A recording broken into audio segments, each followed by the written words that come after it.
Assalamualaikum warahmatullahi wabarakatuh. Sahabat sehat, jumpa kembali bersama Alpiside ya, bersama Alpiside. Bagaimana kabarnya sahabat sehat? Semoga selalu dalam keadaan sehat walafiat, tidak kurang suatu apapun juga, selalu dalam limpahan rahmat, kasih sayang, berkah dan maghfirah dari Allah Subhanahu wa taala, Tuhan yang Maha Esa, yang selalu melimpahkan rahmat dan nikmatnya kepada kita. Sahabat sehat, kali ini kita berjumpa kembali untuk membahas hal-hal yang perlu kita bahas. Sebenarnya tidak perlu dibahas ya sahabat sehat, cuman sekedar memberikan informasi, kabar kepada terutama para pelaku usaha di bidang pertanian terkait dengan upaya yang mereka lakukan dalam melakukan proses budidaya tanaman agar menghasilkan produk-produk yang aman, bermutu dan berdaya saing. Jadi sahabat sehat, kali ini kita akan membahas tentang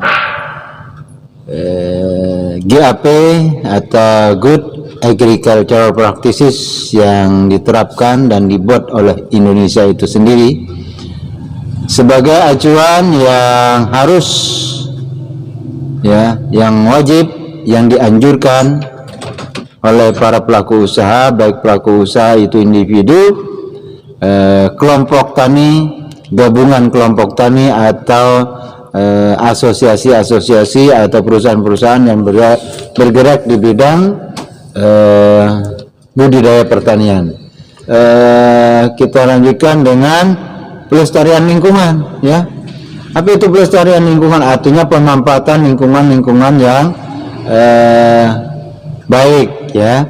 Jadi alat yang kita gunakan, bahan yang kita gunakan untuk proses budidaya ini tidak merusak lingkungan yang ada di sekitar kita. Jika lingkungan itu rusak, maka hama penyakit mudah menyerang tanaman kita. Mereka terganggu. Kenapa terganggu? Karena inang tempat mereka hidup itu terganggu, terusik, sehingga apa yang ada di depan mata mereka itu yang mereka serang. Tuh. Kemudian yang ke-12 sahabat sehat adalah tenaga kerja. Apa itu dimaksud tenaga kerja? Ya paham sudah, tenaga kerja siapa yang membuka lahan ya kan, kemudian yang menyemai, kemudian menanam, memupuk ya, pengaturan air dan sebagainya ya, melakukan penyemprotan menggunakan bahan-bahan organik untuk proses pengendalian hama penyakit.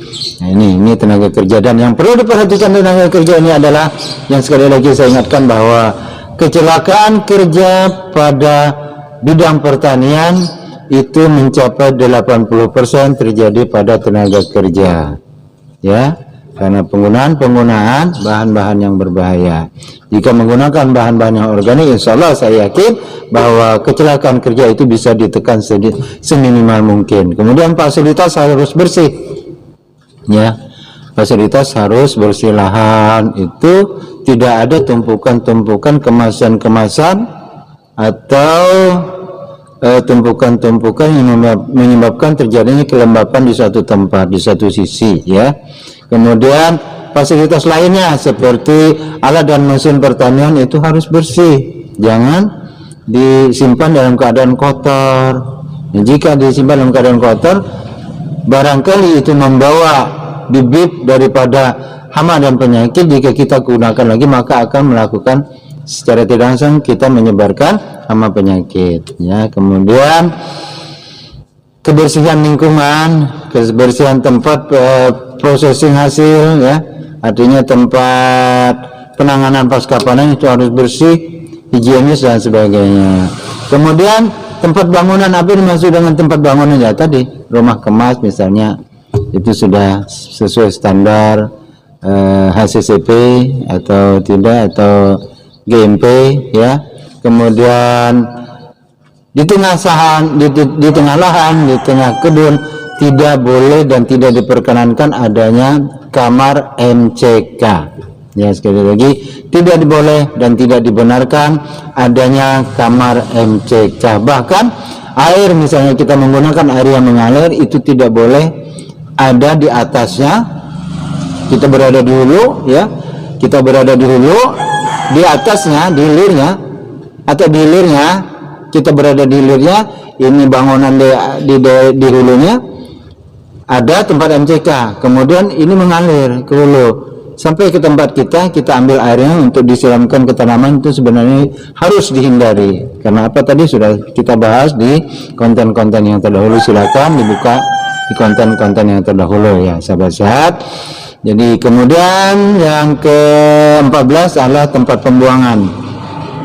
Apa itu tempat pembuangan? Ya, tempat pembuangan sampah, ya. Jadi kemasan-kemasan yang sudah tidak terpakai selain yang diarsipkan, baik itu kemasan pupuk, kemasan pestisida dan sebagainya, itu harus diarsipkan. Selain yang diarsipkan harus dibuang ke tempat yang telah kita sediakan. Jadi itu tempat pembuangan, sahabat sehat, termasuk pembuangan akhir untuk manusia, ya.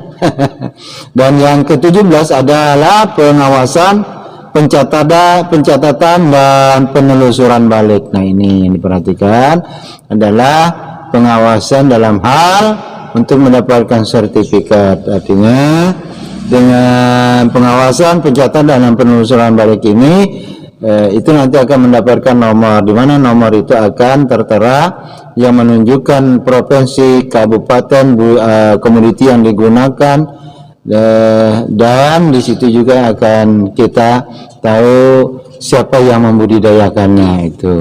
Kemudian setelah itu akan mendapatkan sertifikat.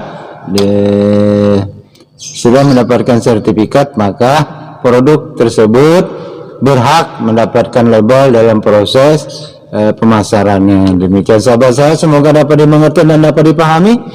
Ya, saya ucapkan billahi taufiq wal hidayah. Assalamualaikum warahmatullahi wabarakatuh. Salam sehat, salam untuk keluarga.